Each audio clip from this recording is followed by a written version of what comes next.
Grazie a lei, Roberto. L'aspettiamo, mi Bene? raccomando. Ci vediamo Grazie. domenica prossima. Arrivederci. E adesso andiamo in Sardegna dove c'è un signore che fa delle cose spettacolari con le radici e dei rami di ginepro. Siamo a Budoni, in provincia di Olbia, dove vive il signor Giampio Porcu. Vediamo.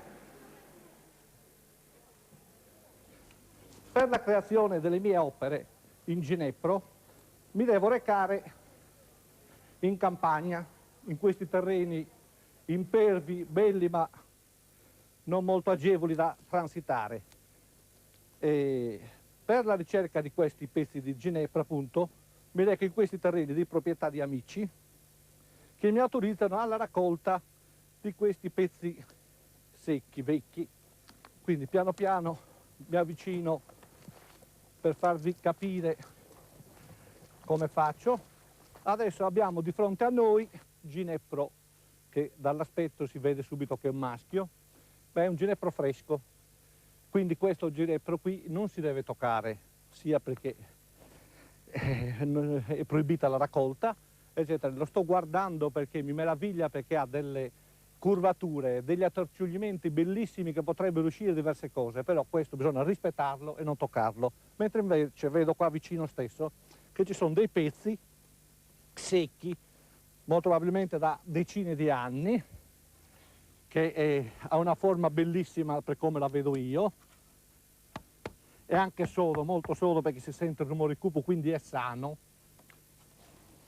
L'odore classico del ginepro nostro sardo, bellissimo, e questo piano piano me lo porto su e vedrò di farci qualcosa.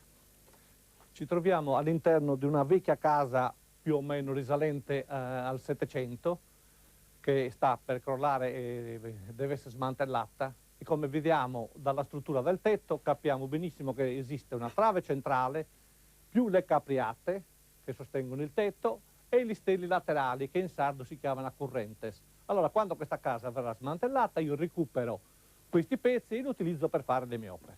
Come ho iniziato, diciamo, questi lavori, questa mia grande passione?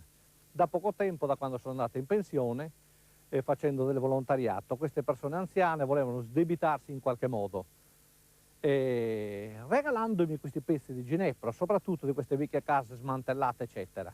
Ho iniziato con una sedia, che secondo le persone che l'hanno vista è sembrata una bella cosa, e così mi ha stimolato ancora di più a continuare. Questo è il mio laboratorio.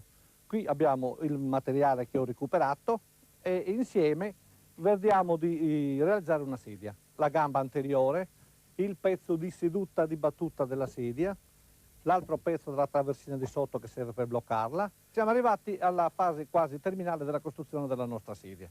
Abbiamo realizzato le gambe, il piano di seduta e poi la fase finale, che è quella di dargli l'impregnante neutro naturale all'acqua.